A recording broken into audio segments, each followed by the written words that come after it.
ሰላም ጤና ይስጥልኝ እንደምን አላችሁ? ይህ ልጆች ነክ ጉዳዮች እንዲሁም ሲንግል ፓረንቶችን በተመለከተ የምንወያይበት ዩቲዩብ ቻናላችን ነው ማለት ነው። በጣም ጠፍቻለሁ። ከረጅም ጊዜ በኋላ ነው ተመልሼ የመጣሁት። ያው በጣም በቋሚነት ለእናንተ እዚህ ጋር መጥቼ ቪዲዮ ለመስራት ከአንዳንድ ነገሮች ምክንያት አልተመቸኝም። ለሱ በጣም ትልቅ ይቅርታ ጠይቃለሁ። ከዚህ በኋላ ግን በቋሚነት ለእናንተ የተለያዩ ቪዲዮዎች ለልጆች ጉዳይ በተለይ አብዝተን እንድንወያይ እንደ ወላጅ የተለያዩ ሀሳቦችን እዚህ ጋር አመጣለሁኝ። ስለዚህ ይሄንን ዩቲዩብ ቻናል ቤተሰብ ወላጅ የሆናችሁ ወይም ደግሞ ይሄ ነገር ይሄ ጉዳይ ይመለከተዋል የምትሉትን ሰው ሰብስክራይብ እንዲያደርግ ላኩለት ወይም ጆይን አድርጎ እንዲከታተል ማለት ነው። በቀጣይ ደግሞ የተለያዩ ትልልቅ በእንደዚህ አይነት ዙሪያ ጥናት የሰሩ እንደገና ከልጆች ጋር ብዙ የሚያሳልፉ የተለያዩ ሰዎችን እዚህ ጋር አምጥቼ እንወያያለን ማለት ነው። ዛሬ አንድ ጠንከር ያለ መልእክት ለማስተላለፍ ነው የመጣሁት ለወላጆች ማለት ነው። ልጆችን እንዴት እያተመለከትን ነው? ልጆቻችን ጋር እንዴት እያሳለፍን ነው? እንዴት ነበረ ከልጆቻችን ጋር ያለን ግንኙነት? ልጆቻችን አሁን ምን ላይ ነው ያሉት የሚለውን ትንሽ ነገር ሀሳብ ሰጥቻችሁ እሷን እየተወያያችሁ ትጠብቃላችሁ። በቀጣይ ቆንጆ ቪዲዮዎችን ሰርቼ ስለ ልጆች እየተወያየን ሀሳብ እየተሰጣጠን እንዴት አድርገን ልጆቻችን እናሳድግ፣ በየትኛው መንገድ ስለ ልጆች ያለንን እውቀት እናሳድግ፣ ምን ብናደርግ የተሻለ ነው፣ ልጆቻችን ላይ ባህሪ ለውጥ ሲመጣ እንዴት ነው ያንን የባህሪ ለውጥ ልናስተካክል የምንችለው የሚለውን ነገር በደንብ አጥብቀን እንወያይበታለን ማለት ነው። ስለዚህ አሁን ወላጆች ልጆቻችሁ ስፔሻሊ ከ14 ዓመት ኦልሞስት ከ9 እስከ 14 ባሉት በተለይ በዛ እድሜ ያሉት ልጆች እንዴት ነው ፎከስ አድርጋችሁ የምትከታተሏቸው? ምንድን ነው የሚያደርጉት? ምን አይነት አክቲቪቲ ነው ያላቸው? ምን አይነት የባህሪ ለውጥ አምጥተዋል? ምን አይነት የእድሜስ ጓደኞች ናቸው ያሏቸው? ውሏቸው እንዴት ነው? ትምህርት ቤታቸው ጋር ያላቸው ውሏቸው እንዴት ነው? ከማን ጋር ነው የሚውሉት? ምንድን ነው የሚያደርጉት የሚለውን ነገር ትከታተላላችሁ ወይ? ታያላችሁ ወይ? እንደገና ከ9 ዓመት በታች ያሉት ኦልሞስት እድሜያቸው ከ1 ዓመት ጀምሮ ያሉትን ልጆችስ እንዴት ነው ሃንድል የምታደርጓቸው? እንዴት አድርጋችሁ ነው የያዛችሁ ያላችሁት? ሰሞኑን ኦልሞስት በ1 እስከ 15 ቀን ውስጥ አንድ የሆነ የተለየ ጥናት እያደረኩኝ ነበረ። ከአንድ ትምህርት ቤት አስተዳደር ጋር ኮሚኒኬት አድርጌ ነበረ እና አንዳንድ ነገሮችን አሳይቶኝ እንዲሁም አውርቶኝ ስለነበረ በዛ የተነሳ በጣም የተለያዩ ቦታዎች ላይ የተለያዩ ነገሮችን ቼክ ለማድረግ ሞክሬ ነበረ። ምንድነው እሱ ልጆቻችንን እንዴት ነው እያሳደግን ያለ ነው? ወላጆች በኃላፊነት ነው ወይንስ ደግሞ ስለወለድን የኛ ሪስፖንሲብል ስለሆነ ነው? ወይስ የሚገባቸውን ለአእምሯቸው እድገት የሚጠቅማቸውን ነገር እያደረግን ኃላፊነት እንደተሰጠው ከእግዚአብሔርም ጭምር ኃላፊነት እንደተሰጠው ወላጅ ነው ልጆቻችን እያሳደግን ያለ ነው?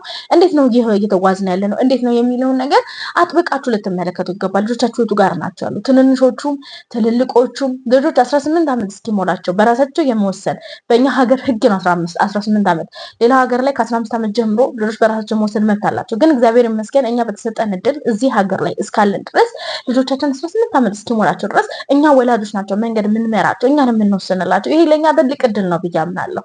በእውነት ትልቅ እድል ነው ለገባው ሰው። ኢትዮጵያ ልጁን ማሳደግ ትልቅ እድል ነው። በተሰጠን እድል ግን እንዴት ነው እየተጠቀምን ያለ ነው? የተጠቀምንበት ነው ወይ የሚለውን ነገር ማወቅ አለብን ጠንቅቀን። ልጆች መቆጣት በማይቻልበት፣ ልጆች መግረፍ መገሰጽ በማይቻልበት ዓለም ብናሳድግ እኛ ሀገር ያለውን አሁን ወላጆች የሰጡትን ለልጆች የሰጡትን ፈቃድ እዛኛው ዓለም ላይ ደግሞ ቢሆን እንዴት ሊሆን እንደሚችል አስቡት። ምክንያቱም እዛ ዓለም ላይ ያለ ሰው ተጨንቆ ተጠቦ እንዴት አድርጌ ነው ልጄን ሃንድ ለማደርገው ሲል፣ እኛ ሀገር ደግሞ ባልተሰጠን ነፃነት ላይ በግድ ለልጆቻችን ለነፃነት ልንሰጥበት የምንሄድበት ርቀት ልክ አይደለም።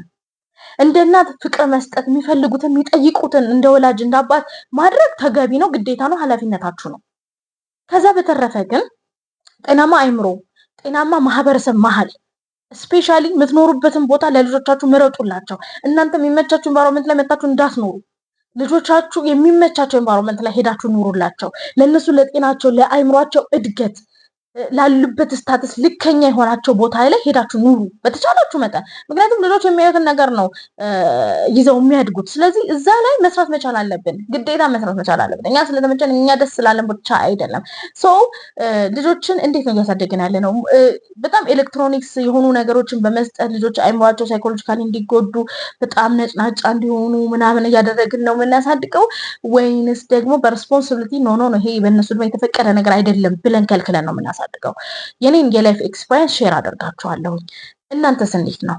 ከዛ በኋላ ያሉትስ ልጆች ከ9 ዓመት በኋላ ብዙ አክቲቪቲዎች ያደርጋሉ፣ ብዙ ሆርሞናል ቼንጅ ያመጣሉ፣ ብዙ ነገር አለ እና ያንን ነገር አሰባችሁ ኮንሲደር አድርጋችሁ እያሳደጋችሁ ነው ያላችሁት ወይንስ ገና ልጆቹን እንደ ልጅ አይታችሁ የእናንተ ሪስፖንሲቢሊቲ ማብላት፣ ማጠጣት፣ ማልበስ፣ ማስተማር ብቻ ነው የሚለውን አስባችሁ ነው የምታሳድጓቸው? የቱ ጋር ነን የቆምነው? የቱ ጋር ነን ያለ ነው ብላችሁ እንድታስቡ ሀሳባችሁን ከስር እንድታስቀምጡ ይፈልጋሉ። ይሄንን ሀሳብና ነጥብ ግን ሰፋ ባለመልኩ ነገ ቪዲዮ ሰርቼ ቅዳሜ ማታ የምለቅ ይሆናልና ሀሳባችሁን አስቀምጡ፣ ሼር አድርጉ።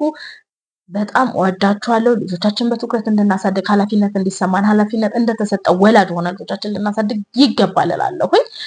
በጣም ሰፋፊ ነጥቦችን አንስቼ ቪዲዮ ቅዳሜ ስለምለቅ በሚመለከተው በሙሉ ሰብስክራይብ እንዲያደርጉና ጆይን አድርገው ይህንን ቤተሰብ ሆነው ሀሳብ እየተሰጣጠን አንዱ ጋር የሌለውን እውቀት ሼር የተደረግን ልጆቻችንን እንድናሳድግ ወላጆችዬ እንተባበራላለሁ። እወዳችኋለሁኝ። እስከዛው መልካም ቀን ባይ